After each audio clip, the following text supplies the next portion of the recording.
This is another great example. Baldwin Feed and Seed. The interesting thing about doing modules is that the far side of this kit is highly detailed. Yes. Because you normally see it from both sides, right? Right. So again, this was one of those kits that I used to demonstrate. Again, I picked this up on sale. I think it was $8. It's a plastic kit. It's a Walther's basic, I don't even know, mill they call it. I don't even know where my box is for it anymore. But oh, jeepers. Right. Yeah. But the irony is that when I originally was working on this, this was a module that was supposed to be going out often, so everybody would see this detail. Yeah. Now, ironically, you don't, because what do we model? We don't model the front of right. We model the back. Sure. Because that's where the trains are. Yeah. So when I put it back on the layout, I mean, it's almost done. I still have a couple of details to go.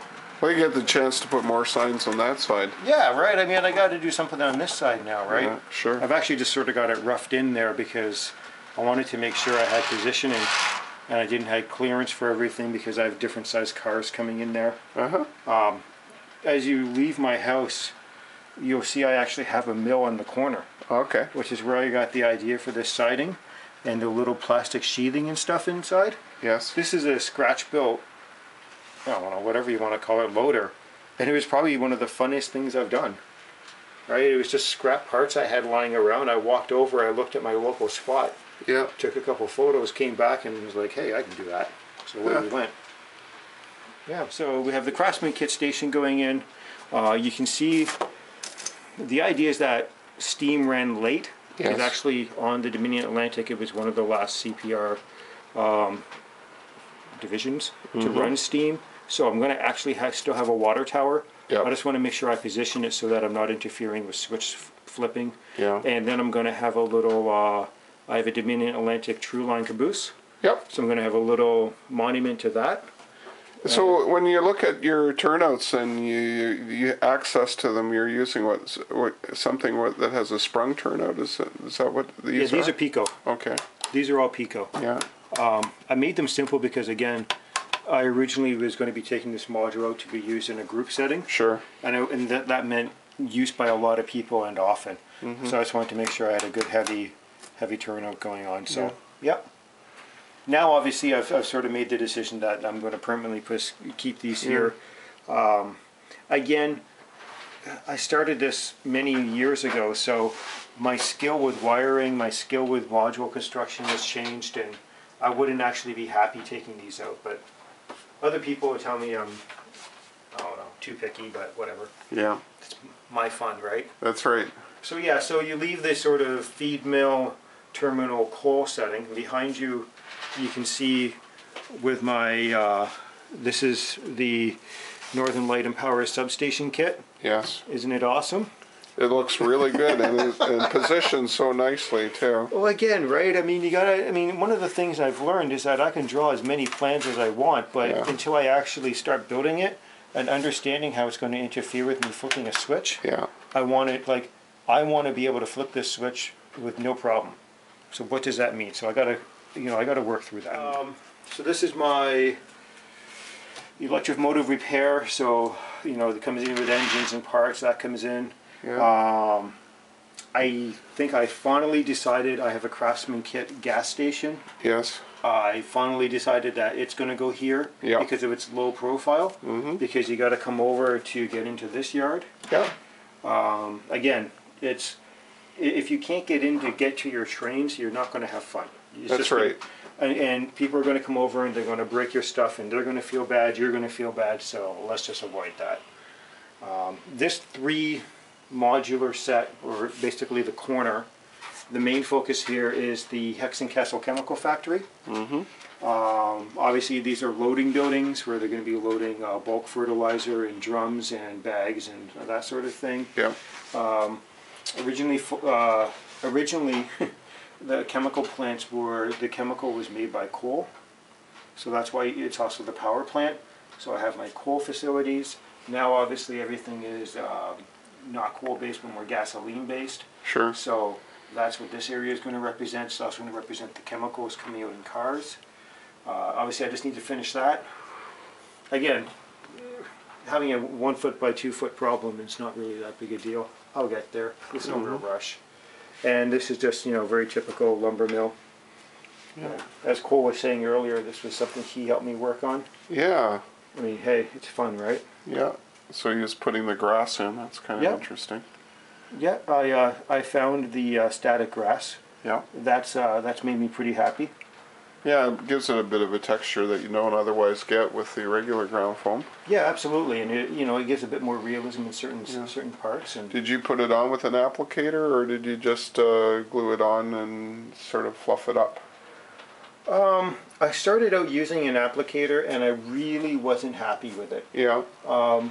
So what I wound up doing was going with the rolled finger method. I basically just take my static grass, I roll it until it's like a little tube, rip it apart, and then just dab it down. Yeah. I find it stands up really well. You can actually feel it's all standing up. It goes fast. Yes. Because you're just basically, and it's thick, so you're not going over and over and over it again. With the static applicator, I found I would have had to go over areas over and over and over, but with this, I can just come in with different colors and textures and get that really nice varied, I'm in a field look. I tried something very interesting with static grass with a different scale when I was doing figures and building little mounted bases for them. And that was actually dry brushing the tops of the grass with acrylics. Yep. And it created just a double tone texture on every piece of grass. So you could actually do highlights and darker areas for shadows. And so it's a very neat product because it's three-dimensional. Yeah. And it takes paint well. Yep. So here we have the other end of the line. And it's just coming up to the... I guess eventually you're going to have like a lift bridge across the entrance into the model railroad room to join it all together in a loop? Yeah, the idea is that eventually I can roll a chair in here, sit down with a beer, and just watch my trains go. Sure. So, yeah, eventually there'll be like a... That's a very Canadian thing to do, eh? Yeah. This was actually the second module I ever built. Yeah. Again, if I were to redo it, I'd probably start at the bottom and rip out all the wiring. Yeah. I am fairly happy with the top. Little manufacturing company, you know, bridges and whatever parts and mechanical gears, a little town scene. Yep. Yeah. This building is interesting. Under construction or destruction? Destruction. Yeah, I liked it. You know, it was one of those kits that I originally saw and I said, I really want that on my layout. Yeah. It's got really nice detail. It's very 3D. There's a lot you could do with it. Just a lot of it had to do with just how you positioned it and colored it. I like the bathtub and the sink on the wall. That's pretty neat. And then the sink on the next floor, but unfortunately the floor's gone. Yep. Yeah. Yeah. So this was a, what kit was this? Do you remember the manufacturer? Is it a Walthers? Walthers again? Well, remember, Walthers bought out a lot of European manufacturing parts. So originally I think it was a Kirby. Oh, okay. I could be mistaken, but it was sold as a Walthers.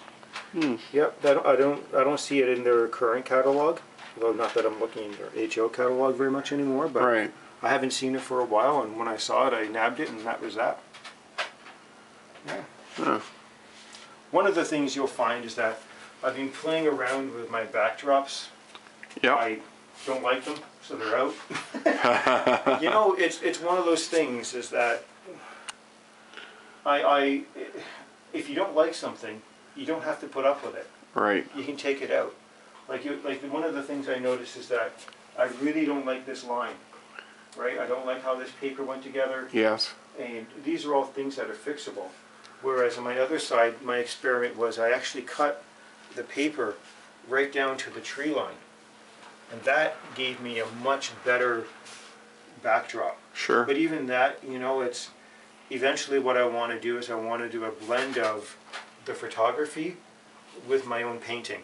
Yeah. Because I really think that that's going to give me the tree detail and sort of stuff that I don't have to mess around with. But it's also going to give me, you know, a bit more texture and a bit more of the color schemes I want. Right? So I'm going to do a sort of blending of that. And that way I'm going to also be able to control transition points. And yeah, I mean, it's hard, right? Because again, I planned these as modules, not necessarily to be a home layout. So I never took my backdrop into consideration. Sure. Right? So what's my backdrop when you're right up against the wall of a chemical factory? I don't know. But whatever it's going to be, it's going to be something I'm going to want to be able to take a photograph of, right? Sure. Because that's, I mean, not only, I want people to look at what they're doing, not necessarily my backdrop, but at the same time, I do like taking photos, and I want to make sure that whatever is going on in my background, you know, is playing to whatever's happening in the foreground. Yeah. Right? Because that's, otherwise, it takes away from what we're trying to accomplish, which is, I guess, somewhat of a realistic scene. So, yeah. It's interesting. Now you were talking about your construction here and going from a modular concept to a home layout. The other aspect of model railroading people are always interested in, once you've established something, is how you intend to operate it. You spoke a little bit about that, but maybe you can give us some information about operations. So, I really like operations. In fact, the entire reason I made the layout the way it was is so I could switch cars. Yeah. The entire idea is that eventually I get a couple guys over, we all switch cars together, more people enjoy the layout, it's good. My problem was, that I've already stated, this layout has gone together without me actually planning it that way. Therefore, I ran into some problems. Yeah. All good operations need two things: a yard and staging. I have an okay yard. It's I could probably hold decently 12 to 15 cars, depending upon the size of the car. And I have no staging, which is why, as I was discussing earlier, I'm using certain tracks as staging tracks to, you know, say this is, you know, traffic coming in, it's going to go to the yard, or it's going to go directly to an industry. The yard would then switch it out. And then the whole idea is that people go to the yard, they grab a train, and that they're going to come down and they're going to operate.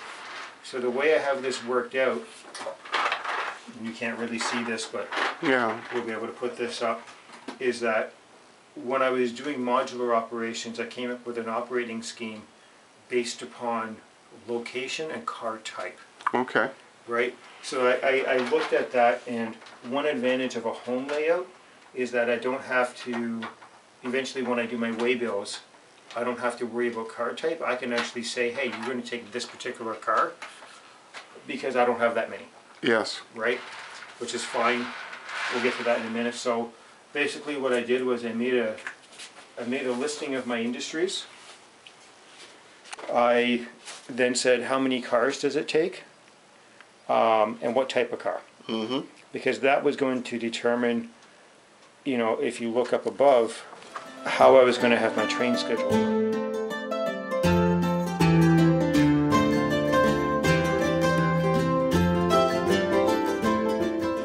Okay. Right, and one of the things that I wanted to work on was frequency.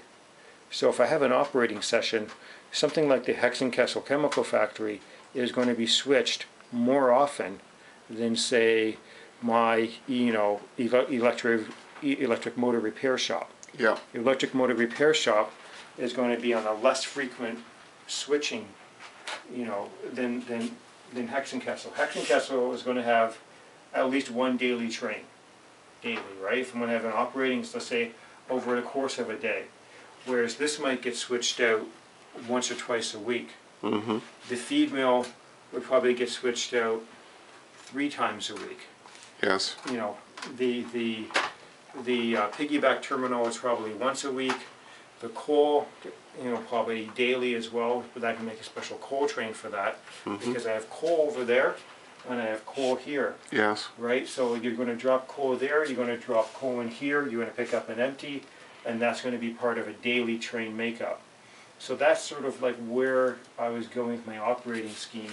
And so the lumber mill, for example, lumber is a big industry. I could go once a week, I could go twice a week. So that's how my, you know, so then I'm going to have train numbers. So train number 1, my daily to Hexenkessel. Train number 2 is my my other daily coal train plus whatever train. My train number 3, and then I had to start breaking it out. So my train number 3, I don't want guys to have to switch, you know, Vulcan manufacturing and my junkyard. Yes. I want to sort of keep it in a bit of a at least realistic idea, saying, okay, geographically, what am I switching at the same time? So switching something like Vulcan manufacturing and my electric motor repair, because then I can put on special trains. If I have a heavy load, if I have a wide load, you know, then I can say, okay, here's a special train. It's going to my manufacturing industry. I want you to have 2 cabooses, whatever. I can stipulate that on the waybill, so that will be a special makeup for the yard as well.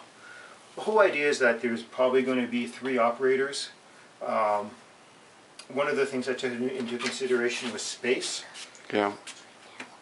I got enough space, right? Us big guys can get around. Yeah, you can get around each other. I do have dedicated engines for switching Hexenkessel. So the whole idea here is that you bring your train in on the arrival track. You run in, you pick up train on the departure track, you pull out. Yep. And that's really for coming from the yard. That's all that happens in Hexenkessel. And then the whole idea for Hexenkessel is that you run your train in, you do your switch out, you leave, you then go park your train there, you come back, you grab these, you grab the little diesels, and you switch Hexenkessel. Okay. So then your entire thing is you've switched Hexenkessel. Once you're done switching Hexenkessel, you go back to the yard. You can come back and grab the new cars. So that's one thing for one operator. I then have another operator doing local switching, right? They're either switching my feed mill, they're switching here, you know, they're switching over here, and I do have obviously the junkyard, a little gas diesel area, a little bit of switching along the main line there, and the whole idea is that you are getting out of the way of each other. Right, I don't know. Obviously, I have a small room, so I don't need radios. Nobody needs to call each other in here, so that's part of it, right? Is that which train will have priority? Well, obviously, the Hexenkessel train is going to have a higher priority than my slow-moving branch line. Yep. So this guy has priority. So if you're switching, you know, my junkyard, which is going to take over the main line, yeah, you got to take that into consideration that this guy may be done. So you got to plan for that and make sure you're out of the way. Simple as that. And again, you know, in a small room, it's pretty easy to communicate that. Absolutely, right. And the whole idea again is that this is supposed to be fun. It is not supposed to make anybody break a sweat or anything. So, yeah, that's so basically what we're going to develop is we're going to develop out some waybills in the yard, which apparently is empty at the moment. In the yard, I'm actually going to, before every operating session, I'm going to, actually draw up what cars are there and what cars are supposed to go where, and say, hey guys, this is where these cars are supposed to go. Go have fun. Sure. Right? And then using my, on-the-fly staging, I can have some cars brought in so that when they come back, I'm always having fresh cars in the yard. Right? Some guys don't ever like to touch their cars. Obviously, as we can see, my cars get touched. That's fine. And B, at the same time, is that I don't have a big enough layout to leave 150 cars out so that every time you come over, you're going to see a different car. I have enough cars hidden away that if you came over 10 times, you would never have switched the same cars. Yeah. Which is a problem, because I have too many cars. But B, at the same time, is that I'm not, the next time the guys come over, I'm going to have new cars in the yard. I may have the cars they left with, but the yard will be new. So when they come back to the yard, they're grabbing new cars. It's my compromise. Again, this wasn't... If I had this all over to do all over again, I would do it very differently. I would actually have a proper plan on how I was going to do this, rather than rescuing beautiful modules and throwing them into my layout scheme, right? Yeah. I mean, I would have had a bigger yard. My yard probably would have started, at the end of, Hell's Ditch and gone that way. right now, so I have a little yard, which is sufficient for doing what I want to do now, but it's not really a full operating yard. I mean, it has a yard lead, which is crucial to operations, by the way. You can't switch a yard without a proper yard lead unless you want to switch on the main, and that just gets into chaos. But so it's functional, but it is not the ideal situation, which is fine. It's compromised. Right? Well, I think we all go through different stages in our railroading lives. I mean, everything when we begin is obviously there's the excitement of what you see and you want to build into a railroad, and many times you find that you get to a point somewhere down the road where you're going to say, oh, I'm going to start again. Well, and you know what? Or do something different in it, in the hobby, you know. Well, absolutely. And you know what? That's what's great about this hobby is that, you know, this is actually a layout, and we've only been talking about the HO aspect of this layout. Yeah. But I've you know, in the last couple of years, I've actually branched into ON30. Basically, you know, the background story, because I think every railroad should have a story. Yeah.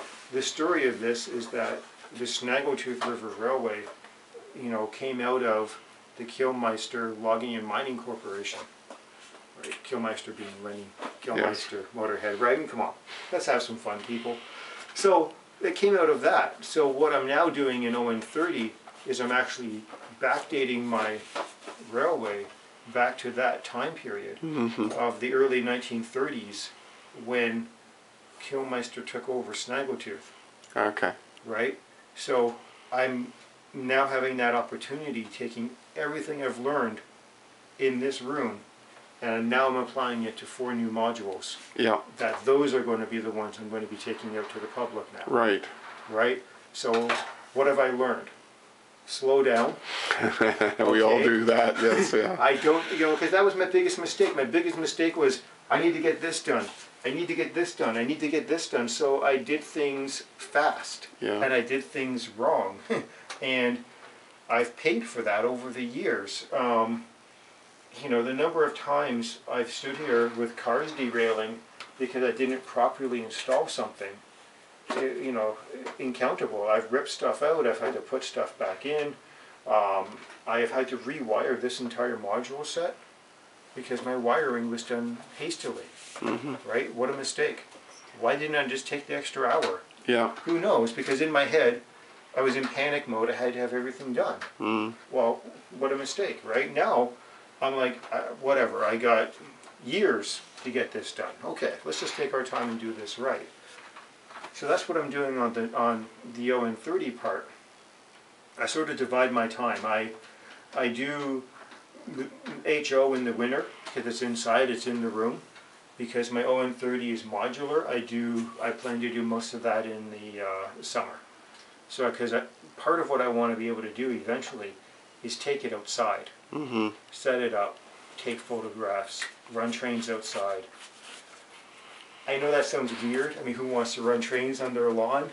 I do. Yeah. Why? Because there is nothing more beautiful than photographing outside. Yeah. It is fantastic. I was able to do it a little bit on my bridge when it was going in and out.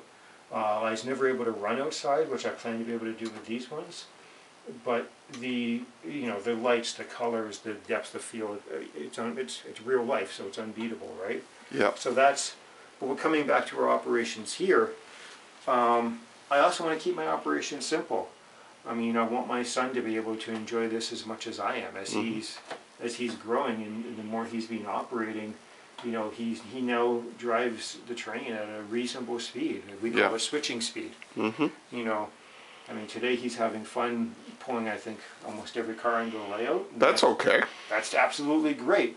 But he also, this morning, he switched out this, right, while we weren't looking. I noticed that. Yes. He's grabbed cars out of the siding, he puts them back in, and he's enjoying it. And I don't really care where he puts the cars or drops them off, because once I have a serious operation, I'll invite the guys over and it just won't matter anymore, right? So Cole, I see you're using a stick to separate the cars, eh? Did your dad teach you how to do that? Yeah, he did. He did. couple years ago, yeah. Yeah, a couple years ago. Oh my gosh, how long have you been running trains then? You remember? No. No, a long time, as long as you can remember. So what are you doing here? You're separating the cars. What's the plan? Right now, I'm trying to put some cars in places. So I'm going to put this car. Yeah. With the... Actually, I'm going to put those white cars. The ones down at the end down here? Those tank cars, the little ones? No, the big one. The big one. I'm going to put down right here. Oh, yeah. So, and... At this industry over here? Yes. Wow. And... How are you going to get it there? Have you figured it out yet? I'm going to place them with my hand, kind of. Yeah? With your hand? Kind of, yeah. Kind of. You don't want to switch it into there? No. How come? I might, but I wasn't planning that. I see. You like to see the cars at the industry, so you just pick them up and you put them there and you look at them, eh, sometimes? I've seen you operate with your dad sometimes when he helps you out to try to get that car over. Do you think you could do that today? Yep. Maybe a little bit? Yeah. You think your dad could help you figure out how to get it over there?